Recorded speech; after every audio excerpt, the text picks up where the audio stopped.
사사기 18장 우리 1절로 봉독하겠습니다. 그때 이스라엘에 왕이 없었고 단지파는 그때 거주할 기업의 땅을 구하는 중이었으니 이는 그들이 이스라엘 지파 중에서 그때까지 기업을 분배받지 못하였음이라. 단 자손이 소라와 에스다올에서부터 그들의 가족 가운데 용맹스런 5사람을 보내어 땅을 정탐하고 살피게 하며 그들에게 이르되 너희는 가서 땅을 살펴보라 하매 그들이 에브라임 산지에 가서 미가의 집에 이르러 거기서 유숙하니라. 아멘. 2절까지 봉독해 드렸습니다. 그때 이스라엘에 왕이 없었고 아직까지는 왕의 시대가 도래하지 않았지요. 주변의 모든 나라들은 다 왕이 있었는데 이스라엘에는 왕이 없었습니다. 왕이 없는 이유는 하나님이 친히 왕이 되어주시기 때문에 사실상 별다른 왕이 필요는 없었어요. 전에 기드온이 이야기한 것처럼 나도 너희를 다스리지 아니하고 내 아들들도 너희를 다스리지 않겠다. 오직 하나님 여호와께서 친히 너희를 다스릴 것이다. 우리가 하나님이 진짜 우리의 왕이 되어주시고 우리가 그의 백성이 되어서 그분의 말씀 듣고 따른다면 뭐 다른 무슨 또 통치가 필요하며 다른 무슨 또 우리의 또 계획이 필요하겠어요. 그냥 하나님 말씀대로 따르면은 가장 이상적으로 가장 모든 일이 형통할 거예요. 그런데 사람들이 자꾸 욕심을 내지요. 하나님이 주시는 그 은혜를 기억하지 못하고 주변을 둘러보니까 다른 나라들은 다 나라를 갖추고 있잖아요. 왕이 있잖아요. 그러니까 투정만 하는 거죠. 왜 우리는 저 남들이 가지고 있는 걸 못 가지고 있느냐. 사실 우리가 더 좋은 걸 가지고 있으면서도 자기들은 더 좋은 걸 가지고 있으면서도 남의 것을 자꾸 비교해 보는 거예요. 옛날에 시골에 살 때 소풀을 하러 들판에 나가 보면 제가 하는 자리에는 풀이 별로 없고 저 친구들이 베는 곳은 참 풀이 많아 보여요. 그래서 그쪽으로 가보지요. 가보면은 역시 그쪽도 많은 건 아니에요. 멀리서 보니까 많아 보이고 가까이 눈앞에서 보니까 적어 보이는 것 뿐이에요. 항상 그래요. 모든 사람들이 자기는 늘 불행하다, 부족하다, 작다, 약하다 이렇게 생각을 해요. 그러면서 남들의 것은 다 좋아 보이고요. 갖고 싶고요. 할 수만 있으면 뺏고 싶기도 하고요. 은근히 갖지 못하면 시기가 나기도 하고요. 이래서 욕심이 자꾸만 화를 키우게 되죠. 그게 만족이 안 되고요. 사실 만족할 수 있다면 최상의 삶을 살 수 있는데 우리가 만족을 못하니까 자꾸만 불행을 느끼는 것 같습니다. 어쨌든 그때에 이스라엘에 왕이 없었다. 우리 하나님께서는 왕은 따로 없었지만 그러나 초기에는 여호수아 같은 강력한 지도자를 통해서 하나님의 역사를 알게 주었고요. 그 다음에는 사사들을 통해서 하나님의 뜻을 알려주었습니다. 그래서 하나님의 뜻이 전달이 되지 않은 적은 없어요. 다만 백성들이 그 하나님의 뜻을 전달하는 그 자체를 못마땅하게 여기거나 아니면은 자기들의 생각이 앞서서 자꾸만 거스르니까 그래서 위기가 자꾸 찾아오게 되고요. 위기가 찾아오면 사람들이 또 울부짖죠. 고통에 못 견디죠. 고통을 울부짖으면 하나님께서는 그때그때 어찌 보면 임시방편으로 사사를 보내주십니다. 그래서 사사가 그 문제를 해결하고 하나님께로 다시 돌이키는 것이 가장 행복하다는 것을 일깨워 줍니다.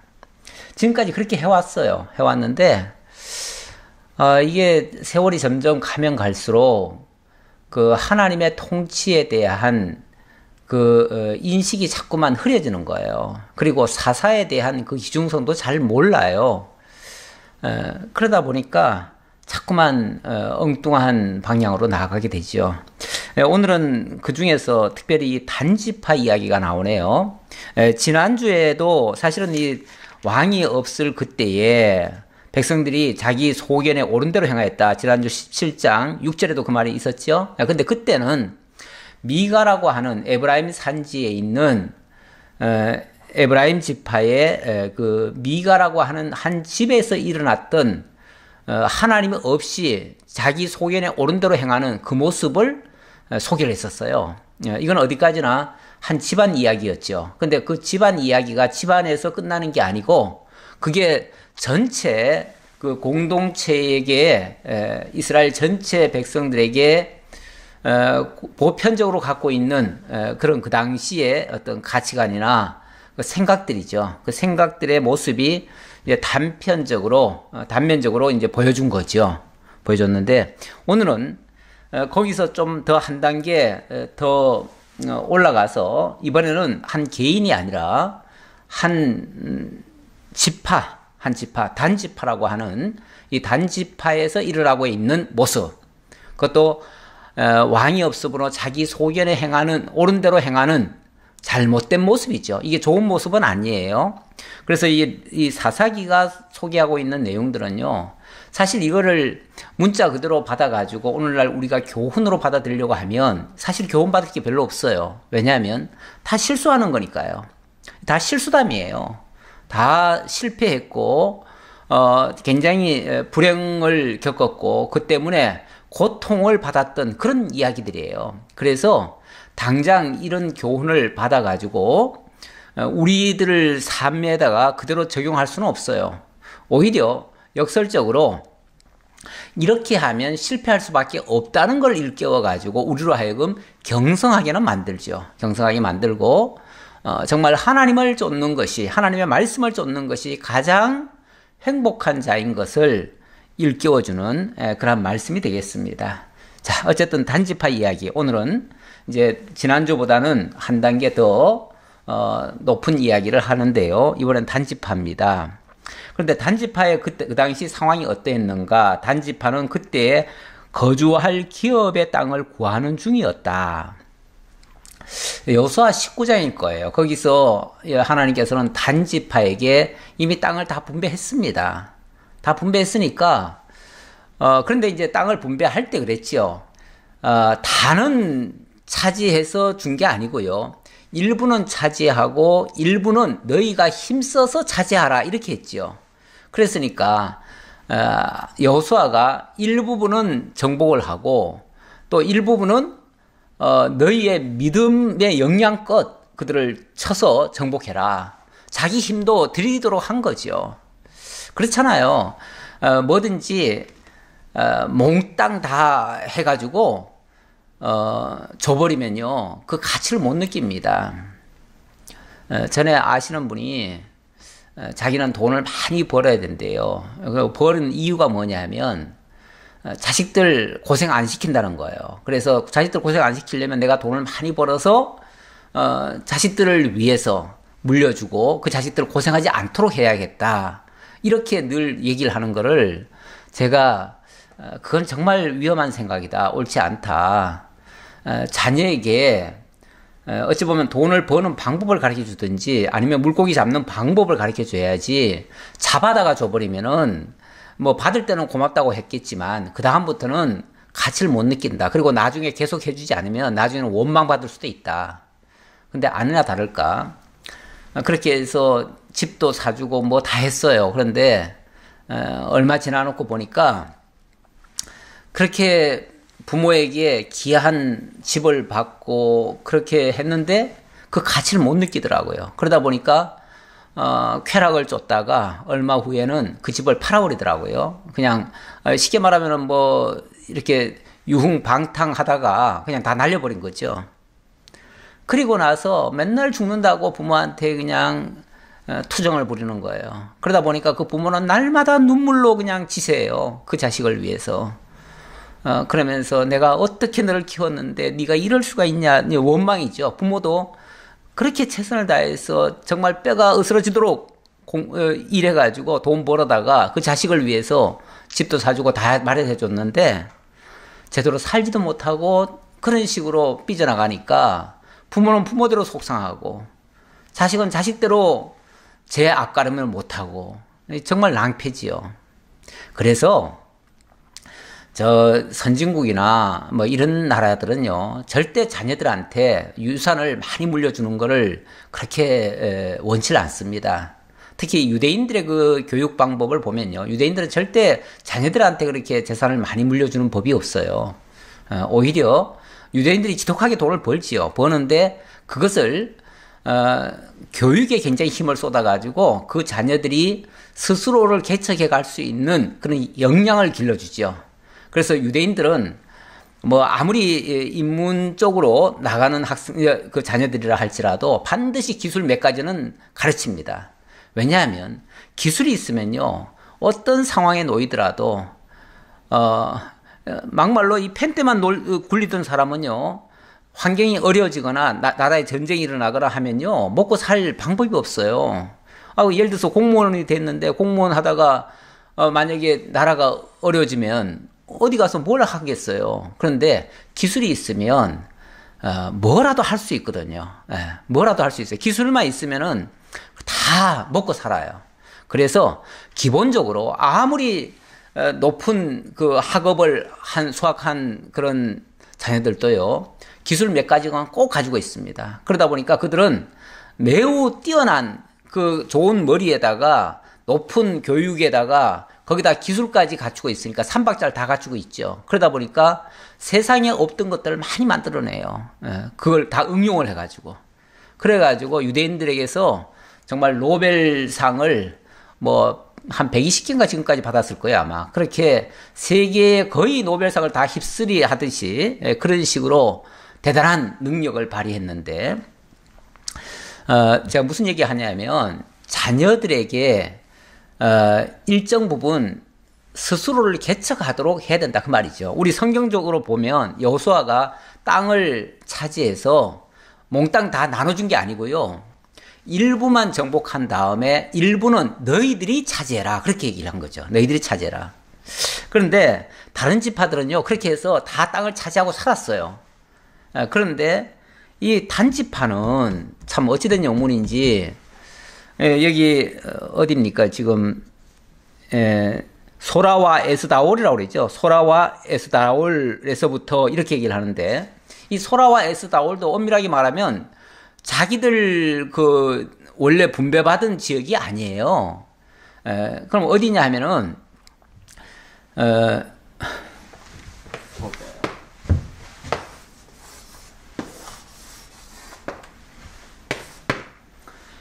예, 이쪽이 유다 땅이고요. 여기가 이제 에브라임이고요. 예, 이게 므낫세고, 그리고 이쪽 지역이에요. 이쪽 지역인데, 여기에 원래 이쪽은 이제 아모리 족속이 살고 있었고요. 이쪽은 블레셋 사람들이 살고 있었죠. 그러면서 일부분을 여기에 이제 얻게 한 거예요. 아마 이제 에스다올이 여기쯤일 거예요. 여기쯤에 땅을 차지하고, 그래서 여기서부터 이쪽을 다 점령하라고 땅을 준 거죠. 사실은 이 유다나 에브라임 이쪽 지역이면요, 좋은 지역이에요. 위치적으로 나쁘지 않아요. 그래, 이렇게 좋은 지역을 받았는데 문제는 확장을 못하는 거예요. 자기들 힘으로 확장을 못해요. 그러다 보니까 이 에브라임 지역에 빌붙어 사는 꼴이 됐어요, 현재는. 현재 지금 여기 열거한 곳은 바로 이 에브라임 지역에, 그래서 나중에 이제 미가가 살고 있던, 미가의 집이 이 에브라임 산지잖아요. 에브라임 산지. 에브라임 산지로 자꾸 기웃기웃거리는 거죠. 그래서 다른 땅 좀 어디 없을까? 왜냐하면 자기네들이 원래 정복해야 될 그 땅, 여호수아로부터 분배받은 그 땅은 정복을 못하고, 그리고는 그 주변의 나라들, 주변의 그 지파들이 이미 정복하고 있는, 차지하고 있는 땅, 거기 가서 기웃기웃거리는 거죠, 지금. 그런 형편이에요, 현재 상황이. 그래서 그때 거주할 기업의 땅을 구하는 중이었다. 아직 그러니까 제대로 정착을 못했다, 그 말이에요. 그러니까 정착을 못해가지고 주변에, 그래서 여기 그들이 이스라엘 지파 중에서 그때까지 기업을 분배받지 못하였습니다. 기업을 분배받지 못한 게 아니라 기업은 이미 분배를 했는데 여호수아 때 이미 분배했지요. 했는데 그 땅을 다 차지하지 못했다 그 얘기죠. 차지하지 못했으니까 결국은 자기들이 힘을 못 쏜 거예요. 못 쓰고는 이렇게 지금 자꾸 이웃 땅만 자꾸 기웃거리는 거죠. 제가 아까 예를 든 것처럼 남의 땅이 좋아 보이는 거죠. 자기 살고 있는 거는 지금 너무 좁고 살기도 힘들고 뭐 나오는 것도 없고 그러니까 자꾸 기웃기웃거리고 옆을 자꾸 들여다보는 거죠. 자, 그러다가 2절 단 자손이 소라와 에스다올에서부터 그들의 가족 가운데 용맹스러운 5사람을 보내어 땅을 정탐하고 살피게 하며 그들에게 이르되 너희는 가서 땅을 살펴보라 하며 그들이 에브라임 산지에 가서 미가의 집에 이르러 거기서 유숙하니라. 자, 그래서 이쪽에서 이제 쉽게 말하면 원로들이 야, 우리 이렇게 가지고 계속 이렇게 살겠느냐. 그러니 빨리 너희들 용맹한 장수들 몇 사람 5명 일단 불러가지고 너희들이 어디 좀 우리 지파가 살만한 땅을 어디 가서 좀 찾아봐라. 여기 계속 지금 이런 식으로 우리가 지금 이렇게 지금 방랑했어야 되겠느냐. 그랬더니 기껏 찾아간 데가 어디냐면 에브라임 산지 미가의 집을 찾아갔어요. 물론 그게 이제 아마 여기를 목적하고 간 건 아닐 테고 어디 좋은 땅이 없을까 하고 살피던 중에 여기까지 온 거죠.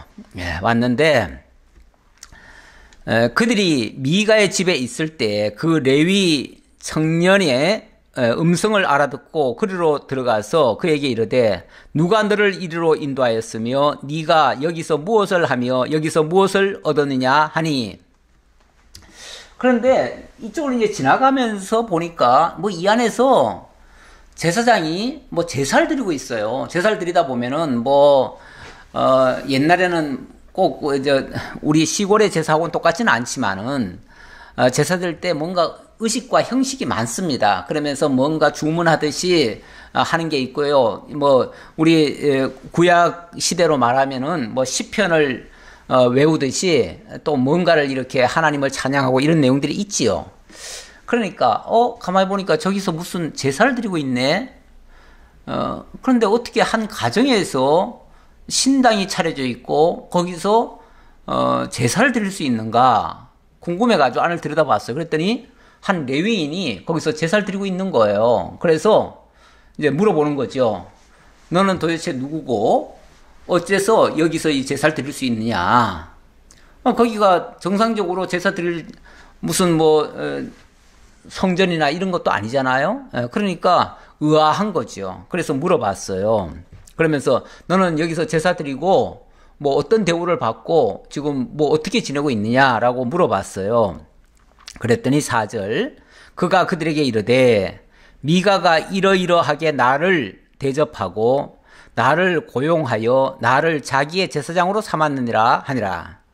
미가가 자기한테 이런 제안을 해서 나는 사실은 떠돌인데 뭐 자기도 레위 제사장 어찌 보면 이 유다 지역에 살았을지도 모르겠어요.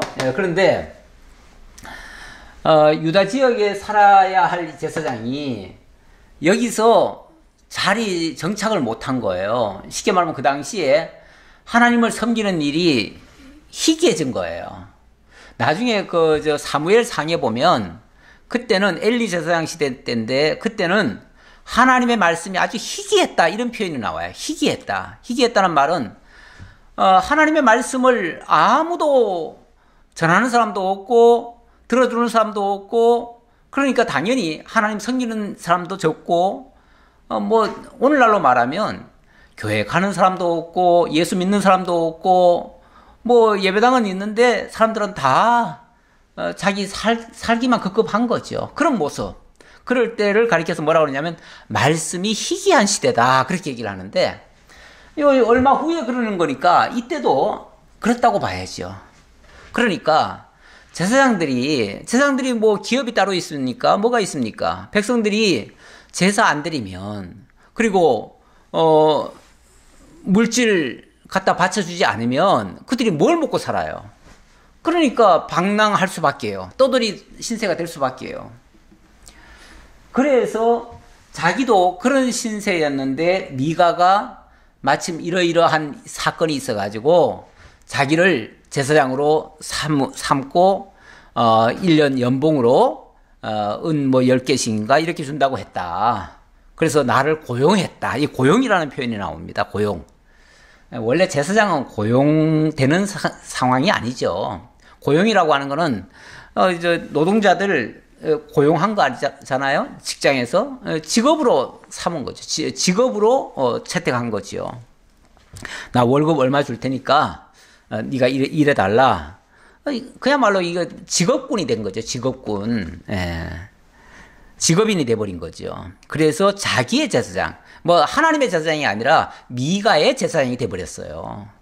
사실 이거는 하나님이 보실 때는 이거는 뭐 아주 진노할 일이에요. 원칙은. 그런데 어쨌든 자기네들은 신당을 만들어 놓고 신상도 만들어 놓고 그걸 여호와라고 착각을 하고 자기들이 알고 있는 여호와는 이렇게 정성 바치면은 복 준다라고 생각해서 지금 하고 있는 거 아닙니까? 정말 어찌 보면 정말 미신적인 행동을 하고 있는 거죠. 그랬더니 5절 그들이 그에게 이르되 청하건대 우리를 위하여 하나님께 물어보아서 우리가 가는 길이 형통할는지 우리에게 알게 하라 하니 그 제사장이 그들에게 이르되 평안히 가라 너희가 가는 길은 여호와 앞에 있느니라 하니라. 자, 그런데 가만히 얘기를 듣고 보니까 어쨌든 그래도 제사장이잖아요. 그리고 레위인이잖아요. 뭔가 자격을 갖춘 것 같아요. 단지파에서 봤을 때 물론 그들의 생각도 옳은 생각은 아니에요. 왜냐하면 그들도 제대로 배운 적이 없어요. 그러다 보니까 어차피 다 서로 모르는 사이들인데 자기들 생각대로 그냥 얘기하는 거죠. 우리가 봤을 때 이 제사장이 뭔가를 그래도 하나님께 제사하는 사람이니까 하나님께 뭔가 응답을 받을 수 있을 것이다. 그래서 쉽게 말하면 우리를 위해서 기도해달라. 뭐 이런 식으로 얘기했겠죠. 요즘으로 말하면 우리를 위해서 기도해달라. 그리고 내가 앞으로 이런 계획이 있는데 이런 계획이 잘 될는지 안 될는지 그것 좀 기도해보고 답해달라. 답답하거든요. 사람들은 뭔가를 계획해놓고 그 일이 정말 잘 될는지 안 될는지 궁금하고요. 그리고 막 불안하고 초조하고 그래요. 그런데 누군가 옆에서 그거 괜찮습니다. 그거 하십시오. 라고 얘기해주는 일종의 응원군이 생기면은 자신있게, 힘있게 추진할 수가 있고요. 그거 안 됩니다. 하면은 그냥 참 곤란하죠. 입장 난처하죠. 그래서 그렇게 질문하는 사람들한테 나쁘게 그거 안 됩니다. 이렇게 매몰차게 얘기해주는 사람은 별로 없어요. 대체적으로 누가 뭘 물으면요. 물론 자기 직접적인 이해관계가 있는 사람이고 그 사람의 장래가 자기와도 밀접한 관계가 있다면요. 정말 싫은 소리 듣더라도 바르게 말해줍니다. 하지만 대부분은 뭐 그렇지 않잖아요. 그렇지 않으니까 뭐 까짓거 그 순간 뭘 하겠다는데 잘하도록 그냥 격려나 해주지. 뭘 그걸 옳으니 그러니 시비하고 따지고 뭘 하겠느냐. 내가 얘기한다고 내 말 듣겠느냐. 그러면서 좋게 얘기해줘 버립니다. 대부분 보면 좋게 얘기해줘요. 그런데 이 제사장도 마찬가지죠. 우리가 이런 계획을 이제 앞으로 어떤 땅을 차지하려고 하는데 그래서 우리가 이제 우리 민족적으로 우리 지파별로 이제 옮겨가서 살려고 하는데 어디 좋은 땅을 차지할 수 있겠느냐라고 물으니까 하나님이 당신들이 가는 길은 여호와 앞에 있습니다. 그러니까 당신들이 가기만 하면은 땅을 얻을 수 있고 또 그 땅을 차지할 수 있습니다. 자신 있게 가십시오. 어쩌면 그냥 덕담이죠. 덕담이에요. 뭐 그렇게 큰 이해관계가 없으면요. 그냥 덕담하고 끝내버려요. 괜히 싫은 소리해서 뭐 좋을 것도 뭐 있겠어요. 그러니까 어차피 책임 못 질 거 그냥 좋은 소리나 하고 말자. 그래서 대부분 좋게 얘기하고 말아요. 근데 정말 그 영혼을 아끼고 사랑하는 사람 같으면은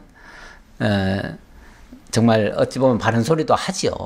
그리고 진짜 하나님의 종이라면 사람 눈치 안 보고 얘기도 해주죠. 해주는데 뭐 어차피 뭐 지금 직업인데요. 뭐 지금 이 레위 제사장은 지금 직업으로 지금 고용된 사람이에요. 그러니까 직업으로 고용된 사람은요 주인 좋게 해줘야 되고요. 그리고 누가 물어보면 다 좋은 말만 해줘요. 그냥 좋은 말. 자, 그래서 이 소리를 들으니까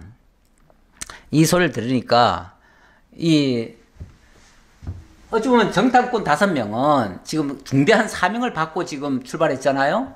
근데 이 중대한 사명을 자기네가 솔직히 어떻게 지금 수행을 제대로 하는지, 어디 가서 지금 땅은 찾아오라 그러는데, 아니, 어디 가서 지금 남이 안 사는 데가 어디 있습니까? 다 살고 있겠죠. 그런데 좋은 땅을 어디 가서 찾겠어요. 막막하던 차에 이런 응답을 받으니까 신이 난 거예요. 신이 나가지고 7절 이에 5사람이 떠나 라이스에 이르러 거기 있는 백성을 본즉 염려 없이 거주하며 시돈 사람이 사는 것처럼 평온하며 안전하니 그 땅에는 부족한 것이 없으며 부를 누리며 시돈 사람들과 거리가 멀고 어떤 사람과도 상종하지 아니함이라. 이 사람들이 일단은 좋은 얘기 들었잖아요. 여기서 좋은 얘기 들었어요. 좋은 얘기 들었으니까 그 얘기를 듣고 자신 있게 어디 좋은 땅 찾아가야 되겠다 하고서 찾아간 것이 쭉 올라갔어요. 아마 이게 요단강 줄기인데요. 이 여기를 따라 쭉 올라간 것 같아요. 올라가면 여기쯤에 바로 이 나중에 여기 라이스라고 하는 동네예요. 라이스라고 하는 동네인데 이 라이스라고 하는 동네는 이쪽이 원래 시돈이 있습니다. 여기가 시돈이에요. 시돈인데 이게 원래 라이스도 이 시돈의 땅이에요. 시돈의 땅인데 이 중간에 어떤 산맥 같은 게 있는가 봐요. 높은 산이 있다고 그래요. 그래서 여기서 여기를 쉽게 말하면은 그래 통솔을 잘 못해요. 여기를 통솔을 하려면은 뭐 산을 넘고 굉장히 거친 데를 지나가야 되기 때문에 그냥 너들 그냥 잘 살아라 하고서 내버려두고 조국만 마치도록 그렇게 한 것 같아요. 그리고 이 위에는 아람이 이런 땅이 있었는데 그쪽에서도 거리가 멀고 해가지고 별로 그렇게 간섭을 안 했대요. 그러다 보니까 이 라이스 사람들은 쉽게 말하면은 아무도 간섭을 하는 사람이 없어요. 간섭하는 사람이 없다 보니까 이들은 태평하게 사는 거예요. 원래 지리적 환경이 좋은 곳은요, 사람들이 좀 낙천적이고요, 태평스럽습니다. 왜냐면은 뭐 적이 없잖아요. 아무도 침략해 오는 사람도 없고. 그런 사람들은요, 평소에 대비도 안 합니다. 뭐 적이 와서 우리를 침략할 거다 이런 대비책을 안 세워요. 왜? 아니 지금까지 아무도 안 건드리는데요. 다 평안한데요. 그러니까 그냥 태평스럽게 그냥 놀고 즐기고 그냥 좋게만 편하게만 살려고 해요. 바로 이 지역 사람들이 그렇게 평온한 사람들이었어요. 그러다 보니까 여기는 그저 힘쓸 것도 없어요. 힘쓸 것도 없고 그냥 조금만 뭐 위력을 가하면은 금방 차지할 수 있을 것 같아요. 그래서 이 소식을, 기쁜 소식이잖아요.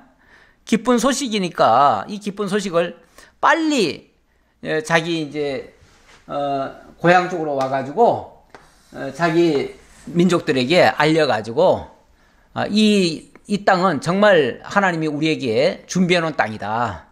왜냐하면 앞에 레위 제사장이 너희가 여호와 앞에 있다 그랬잖아요. 너희 가는 길은 여호와 앞에 있다. 그러니까 여호와께서 예비해 놓은 땅이다. 그렇게 얘기했으니까 그렇게 믿고 가서 보고를 하는 거예요. 그래서 8절 그들이 소라와 에스다올에 돌아가서 그들의 형제들에게 이르매 형제들이 그들에게 묻되 너희가 보기에 어떠하더냐 하니 이르되 일어나 그들을 치러 올라가자. 우리가 그 땅을 본즉 매우 좋더라. 너희는 가만히 있느냐. 나아가서 그 땅 얻기를 게을리하지 말라. 자, 너희들이 볼 때 이 땅이 어떻더냐 그러니까 여기는 우리가 충분히 차지할 수 있을 것 같다. 그러면은 빨리 너희들을 게으르게 자꾸 지금까지도 쉽게 말하면 게을러가지고 실패했는데 더 이상 게으르지 말고 이번에는 열심히 가서 치자. 그래서 함께 가자. 그렇게 해서 그들을 치러 올라갑니다. 10절 너희가 가면 평화로운 백성을 만날 것이요 그 땅은 넓고 그곳에는 세상에 있는 것이 하나도 부족함이 없느니라. 하나님이 그 땅을 너희 손에 넘겨주셨느니라 하는지라. 자, 그래서 이제 큰 이제 희망을 안고 이제 그 땅을 차지하러 갑니다. 단지파의 가족 중 600명이 무기를 지니고 소라와 에스다올에서 출발하여 올라가서 유다에 있는 기럇 여아림에 진치니 그러므로 그곳 이름을 오늘까지 마하네 다니며 그곳은 기럇 여아림 뒤에 있더라. 무리가 거기서 떠나 에브라임 산지 미가의 집에 이르니라. 자, 여기 유다의 기럇 여아림 그리고 에브라임 산지 이렇게 얘기했죠. 그러니까 이들이 유다 땅과 에브라임 땅 이 사이에 지금 있는 거예요. 그러니까 여기서 이쪽을 가려면은 이 사이를 건너가야 돼요. 이 사이를 지나가야 돼요. 지나가야 되는데 일단은 유다 땅 기럇 여아림으로 해서 에브라임 산지를 거쳐서 이쪽으로 이제 올라가는 건데 이제 그런 경로를 이야기한 거죠. 자, 그리고 14절 전에 라이스 땅을 정탐하러 갔던 5사람이 그 형제들에게 말하여 이르되 이 집에 에봇과 드라빔과 새긴 신상과 부어 만든 신상이 있는 줄을 너희가 아느냐? 그런즉 이제 너희는 마땅히 행할 것을 생각하라 하고 5사람이 그쪽을 향하여 그 청년 레위의 집 곧 미가의 집에 이르러 그에게 문안하고 단자손 600명은 무기를 지니고 문 입구에 서니라. 자, 그런데 가는 길목에 지금 에브라임 산지에 미가의 집이 있잖아요. 미가의 집이 있는데 여기 지나가면서 그 정탐꾼들이 그 얘기를 하는 거예요. 야, 이 집 안에 뭐 있는지 아니? 그 자기 형제들한테 아주 큰 소리 치는 거죠. 자기네들 먼저 경험했다 이거죠. 그러면서 이 안에 신당도 있고 제단도 있고 에봇도 있고 제사장도 있고 다 있다 여기. 왜 이 얘기를 하겠어요? 지금 전쟁을 하러 가는데 솔직히 자기들 힘으로만 가서 차지한다는 거는 조금 두렵잖아요. 두려운데 만약에 하나님이 함께 해주신다면 틀림없이 이길 수 있다라고 믿죠. 믿는데 하나님이 함께 가주려면은 어떻게 갈 수 있겠어요? 그래서 이 신당을 가지고 올라가고 싶은 거죠. 그리고 이 제사장도 같이 데리고 가고 싶은 거죠. 그래서 이 제단과 이 제사장만 있으면 자기들은 틀림없이 승리할 것이다. 이렇게 믿는 거죠. 그 나중에 보면요. 누굽니까? 사울이 전쟁을 하러 가는데 나라가 굉장히 위험에 빠졌어요. 위기에 빠졌어요. 모든 것이 열세예요. 그러니까 전쟁을 하러 가는데 뭘 가지고 가냐면 하나님의 법궤를 가지고 나갑니다. 왜냐하면 자기들 힘으로는 도저히 안 될 것 같고 이 법궤가 있으면 하나님이 따라와가지고 그 법궤와 함께 하나님이 따라오셔서 그들을 치실 것이다. 이렇게 생각을 하는 거죠. 얄팍한 계산이죠. 그런데 어떻게 됐었죠? 그 사울은 죽고요. 법궤는 빼앗기고요. 이스라엘은 완전히 그냥 코너에 몰려버렸죠. 그런 적이 있었어요. 근데 이들도 그런 생각을 하는 거예요. 사람들이 신에게 뭔가를 잘하면은 그리고 신과 함께 움직인다는 게 뭔가 보이는 것으로 하려고 하는 거죠. 근데 우리 하나님은 그런 신이 아니잖아요. 뭐 재물 받고 눈 감아주듯이 좋아하시고 이러시듯이 그렇게 하는 하나님이 아니에요. 영과 진리로 함께 하시는 분이시기 때문에 말씀과 함께 하시고 말씀으로 백성들을 지도하는 거지 그런 식으로 뭔가 정성 바쳐가지고 되는 일은 아니에요. 근데 어쨌든 이런 식으로 생각을 했다. 그러다 보니까 무슨 생각을 하냐면 아주 음흉한 생각을 하는 거죠. 이 제사장, 이 제단 이런 것들을 가지고 가자. 어차피 우리도 나중에 하나님 섬기려면 제단도 필요하고 제사장도 필요하니까 이번 기회에 아주 데려가 버리자. 아니 데려가면 필요하면은 나중에 제사장을 정식으로 모셔가든지 그리고 제단을 정식으로 나중에 하든지 그래야지 남이 해놓은 걸 뺏어갑니까? 아무리 하나님 섬긴다는 명분이지만 남의 것을 도둑질해가지고 하나님을 섬깁니까? 그거는 말이 안 되는 거죠. 근데 어쨌든 뭐 이들은 목적을 위해서라면 수단과 방법은 얼마든지 동원할 수 있다고 하는 그런 목적 지향적인 그런 생각을 가지고 있어서 이런 행동을 하게 됩니다. 그 땅을 정탐하러 갔던 5사람이 그리로 들어가서 새긴 신상과 에봇과 드라빔과 부어 만든 신상을 가져갈 때에 그 제사장은 무기를 지닌 600명과 함께 문 입구에 섰더니 그 5사람이 미가의 집에 들어가서 그 새긴 신상과 에봇과 드라빔과 부어 만든 신상을 가지고 나오매 그 제사장이 그들에게 묻되 너희가 무엇을 하느냐 하니, 자, 일단 600명이 제사장을 밖에다가 붙들어 놨어요. 붙들어 놓고 그 5명이 들어가 가지고 그 모든 걸 다 훔쳐 나오는 거죠. 나오니까 제사장이 그래도 명색이 제사장인데 한마디는 해야지요. 도대체 왜 이런 짓을 합니까? 왜 이걸 가져가려고 합니까? 라고 하니까 이렇게 얘기합니다. 19절. 그들이 그에게 이르되 잠잠하라. 내 손을 입에 대라. 우리와 함께 가서 우리의 아버지와 제사장이 되라.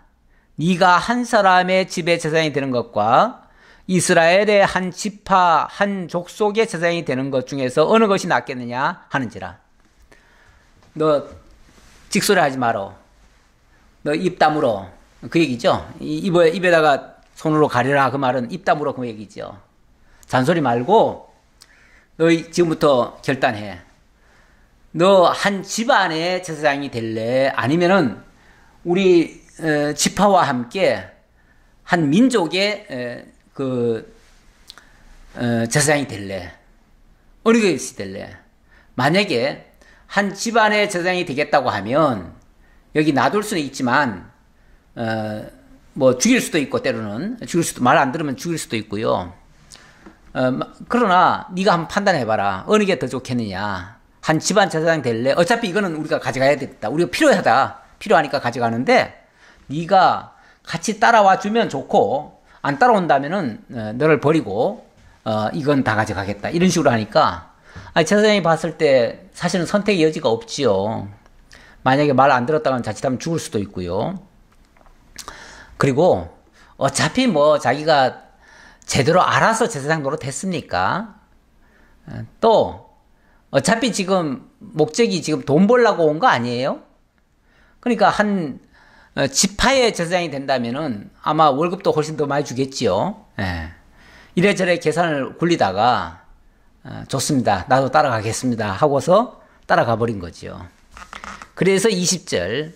그 제사장이 마음에 기뻐하여 에봇과 드라빔과 새긴 우상을 받아가지고 그 백성 가운데로 들어가니라. 기뻐했다잖아요, 제사장이. 그 얘기 가만히 듣고 보니까 얼마나 좋은 기회예요. 이번 기회에 완전히 자기가 출세하게 생겼어요. 아니, 한 집안에, 예를 들어서 한 집안에서 1년 해봤자 은 10량 준다고 그랬잖아. 10량. 은 10개 준다고 했는데 아마 거기 가면은 은 100개는 줄 것 같아요. 그러면은 10배는 더 많은 돈을 받고 같은 일을 하는데 10배는 더 대접을 받고 뿐만 아니라 한 집안에서 솔직히 뭐 맨날 보는 얼굴 그 한 집안의 제사장이 되는 것과 한 지파의 제사장이 되면 얼마나 그 위상이 높아집니까? 이런 기회가 어디 있어요? 자기는 죽었다 깨어나도 그런 자리에 못 들어가죠. 그런데 이런 기회가 찾아왔어요. 그러니까 마음속으로 기뻐하는 거죠. 사람들이 이익 앞에는 어쩔 수가 없습니다. 또 돈 앞에 무릎 안 꿇는 사람이 거의 없어요. 물론 정말 이것이 진리다. 이건 생명과 바꿀 수 없는 아주 귀한 거다라는 것을 뼈저리게 느낀 사람이라면 정말 돈을 택하는 것보다 명예를 택하고 질을 택하고 참된 것을 택하겠지요. 그러나 사람들에게서 그런 걸 요구하기는 쉽지 않아요. 진짜 하나님 깨달았으면 모를까? 그렇지 않으면은 그런 사람 찾기가 어려워요. 그들이 돌이켜서 어린 아이들과 가축과 값진 물건들을 앞세우고 길을 떠나더니 그들이 미가의 집을 멀리 떠난 뒤에 미가의 이웃집 사람들이 모여서 단 자손을 따라붙어서 단 자손을 부르는지라. 예. 근데 아마 미가는 이 사실을 처음에는 몰랐던 것 같아요. 몰랐다가 나중에 이야기를 들으니까 집에서 지금 난리가 났다는 거예요. 집에 모든 재산이 다 탈취가 당하고 제사장은 이제 완전히 단지파를 따라서 갔다는 거예요. 어찌 보면 미가로서는 지난번에 이 단지파 5명이 왔을 때 후대해 준 거 아니에요? 선대해 준 거 아니에요? 선대해 줬는데 그 선대를 지금 원수로 갚은 거죠. 아주 배은망덕한 행위를 한 거죠. 거기다가 어쨌든 물론 근본 동기는 그 미가도 자기가 어머니 돈 훔치고 그거 저주 안 받으려고 택한 방법이 하나님께 제사 드리는 행위였어요. 그것도 제대로 알고 드리는 것이 아니라 자기들 주먹구구식으로 신당 만들어 놓고 마치 그냥 부적 같은 그런 느낌으로 하나님을 섬겼던 거예요. 그것도 뭐 옳은 건 아니지만 어쨌든 그래도 자기들 생각 안에는 최선을 다한 거예요. 다 했는데 그렇게 한 결과가 이 모양이 나오니까 굉장히 불쾌하고 정말 이 세상에 이런 일을 다 할 수가 있나 싶어가지고 그래서 주변 사람들을 다 불러 모은 거예요. 마을 사람들 다 불러 모았어요. 모아가지고 우리 가서 따지러 가자, 항의하러 가자. 그리고 막 달려와가지고 단지파를 이제 쫓아온 거예요. 와가지고 거기에 잠깐 멈추라고 단자손을 부르는지라 그랬죠. 막 멈추라고 소리를 지르가지고 멈췄어요. 멈추니까 그들이 얼굴을 돌려 미가에게 이르되 네가 무슨 일로 이같이 모아가지고 왔느냐. 미가가 이르되 내가 만든 신들과 제사장을 빼앗아 갔으니 이제 내게 오히려 남은 것이 무엇이냐. 너희가 어찌하여 나더러 무슨 일이냐고 하는지라. 아니 당신들이 이런 짓을 해놓고 우리 모든 걸 다 탈취해가면서 나보고 왜 왔느냐라고 물으니 이런 정말 적반하장이 어디 있느냐라고 지금 따지는 거죠. 그랬더니 25절 단자손이 그에게 이르되 내 목소리를 우리에게 들리게 하지 말라. 노한 자들이 너희를 쳐서 내 생명과 내 가족의 생명을 잃게 할까 하노라 하고 단자손이 자기 길을 간지라. 너 한마디만 더 하면 우리 군사들이 너 가만 안 놔도 너 생명 죽여버릴 거야. 이렇게 협박하는 거죠. 세상에 날강도죠. 날강도.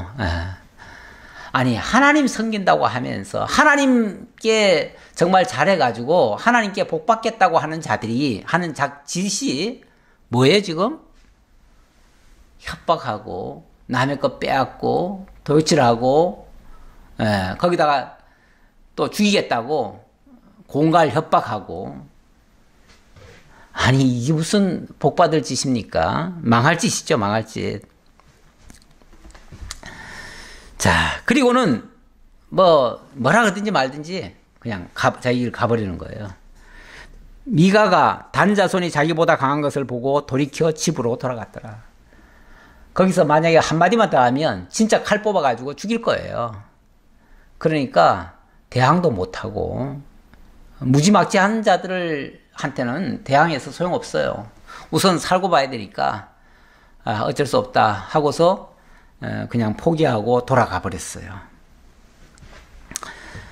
단자손이 미가가 만든 것과 그 제사장을 취하여 라이스에 이르러 한가하고 걱정 없이 사는 백성을 만나 칼날로 그들을 치며 그 성읍을 불사르되 그들을 구원할 자가 없었으니 그 성읍이 베드르홉 가까운 골짜기에 있어서 시돈과 거리가 멀고 상종하는 사람도 없음이었더라.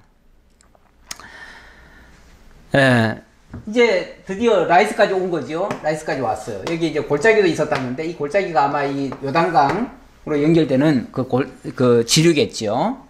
그 골짜기에 이렇게 골짜기가 있고 마을이 형성됐으니까 좋은 땅이죠. 원래 시내가 흐르고 그 주변은 다 옥토예요. 시내가 흐르면은 옥토가 되죠. 자, 그런 곳에 보니까 사람들이 너무 한가하고 태평스럽게 살고 있는 거예요. 아무런 걱정이 없어요. 거기에다가 시돈하고 멀다 그랬죠? 시돈과 멀더라. 이 시돈, 원래 시돈과 멀다 하는 말은 이게 이제 시돈은 영내의 땅인데 이거를 침략을 하더라도 시돈 사람들이 와서 돕지 못한다 그 얘기죠. 시돈 영역이니까 시돈 사람들이 원래는 막아줘야 되는데 못 막는다 그 말이죠. 그러니까 아무도 돕는 사람이 없고 여기는 그냥 무주공산이에요. 그냥 치면은 주인 되는 거예요. 그래서 단지파가 그것을 차지했다. 단 자손이 성읍을 세우고 거기 거주하면서 이스라엘에게서 태어난 그들의 조상 단의 이름을 따라 그 성읍을 단이라 하니라. 그 성읍의 본 이름은 라이스였더라. 자, 그래서 원래 단지파가 분배받은 곳은 여기인데 이들은 여기서는 살지 못하고 여기로 가가지고 이제 여기를 단이라고 이름을 라이스를 단이라고 고쳤어요. 그래서 자기들의 조상의 이름을 따서 단이라고, 그래서 단성읍으로 이제 이렇게 이름을 바꾼 거죠. 단 자손이 자기들을 위하여 그 새긴 신상을 세웠고 모세의 손자요 게르솜의 아들인 요나단과 그의 자손은 단지파의 제사장이 되어 그 땅 백성이 사로잡히는 날까지 이르렀더라. 그 땅 백성이 사로잡히는 날까지 이르렀더라. 그런데 여기서 제사장 데려갔잖아요. 데려갔는데 처음에는 이 민족의 제사장을 삼겠다 했는데 팽당했어요. 토사구팽이죠. 토사구팽. 그걸 토사구팽이라고 그러죠. 왜냐하면 다 써먹고 나서는 그냥 내쫓는 거죠. 필요 없다. 사실 이제 나라가 아니라 이제 성읍을 건축하고 나니까 이제 이들의 그 포부가 더 커졌죠. 우리도 이제 제대로 된 성읍을 차지했으니 이제 우리도 제대로 된 제사장을 모시자 해가지고 모세의 그 손자뻘 되는 모세의 그 직계 자손 가운데 한 명. 그러니까 어찌 보면 이 사람들은 그걸 정통성이라고 그러잖아요. 정통성. 그러니까 모세의 후계다, 모세의 자손이다 하면은 뭔가 정통성이 있어 보이잖아요. 정통성이 있는 사람을 어떻게 수소문 했겠지요. 수소문 해가지고 데려다가 놓고 우리는 이제 제대로 다 갖췄다 라고 생각을 하는 거죠. 그러면 정말 제대로 갖춘 걸까요? 근데 언제까지 그랬냐 하면은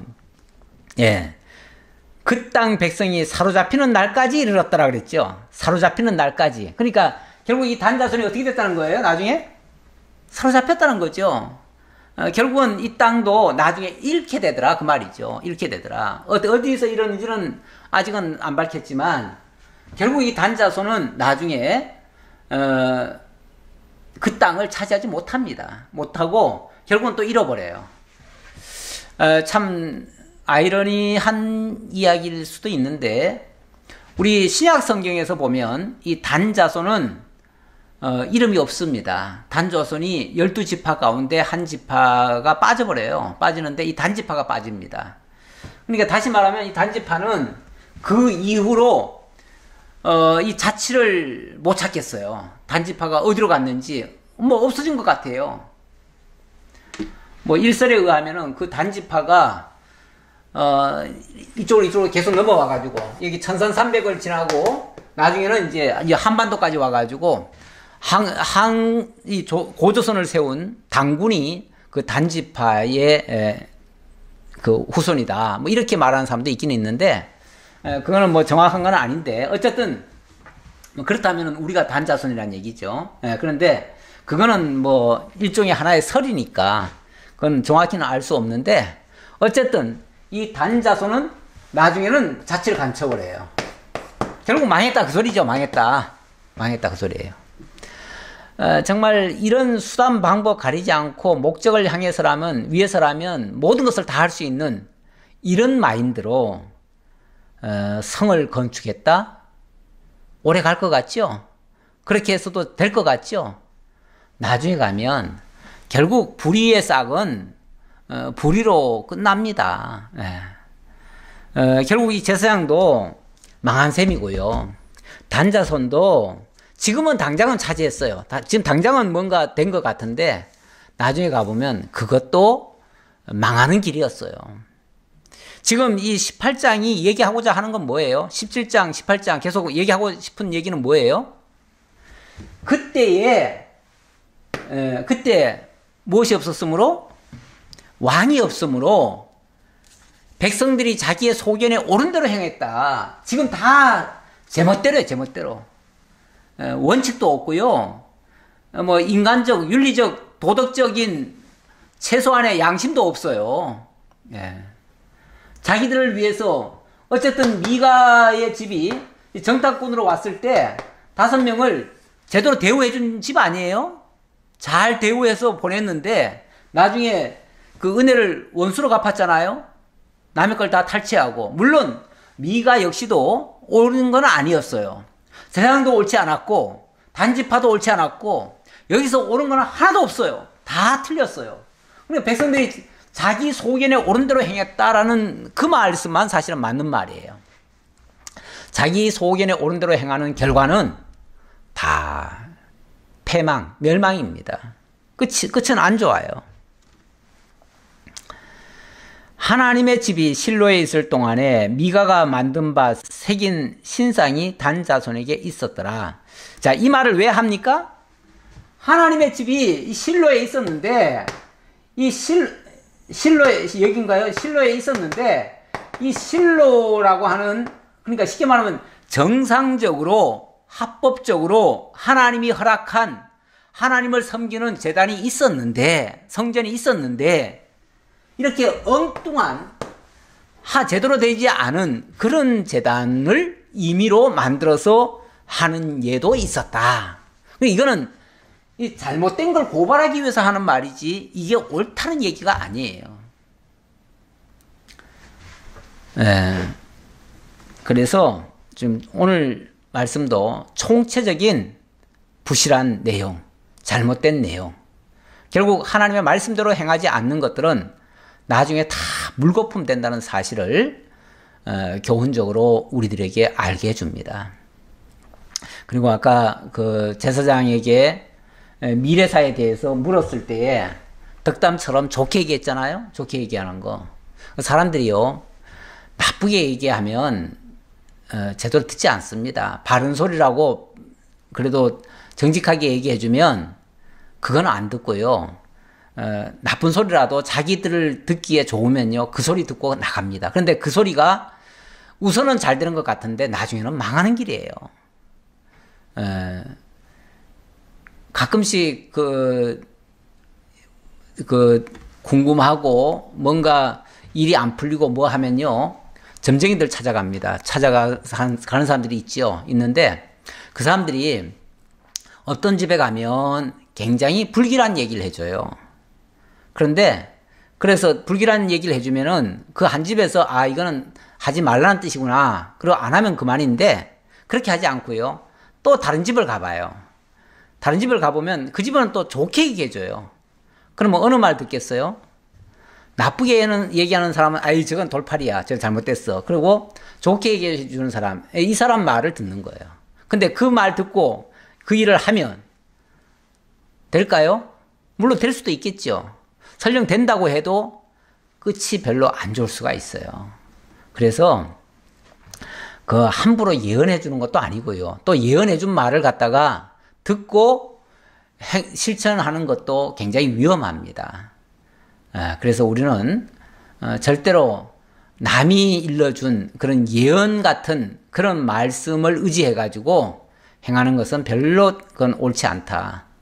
하나님의 말씀에 입각해서 말씀이 인도해 주는 대로 우리가 가야지 그런 식으로 임의적으로 해석을 해가지고 설명하는 거 그런 거 듣고 행하다가는 끝이 별로 안 좋을 수 있다라는 걸 오늘 우리가 좀 교훈적으로 명심해야 되겠습니다. 어쨌든 우리에게 하나님의 통치가 필요합니다. 하나님의 진리의 통치를 받으셔야 됩니다. 그것이 우리들의 살 길이고 승리의 길입니다. 기도하겠습니다. 아버지 하나님 감사합니다.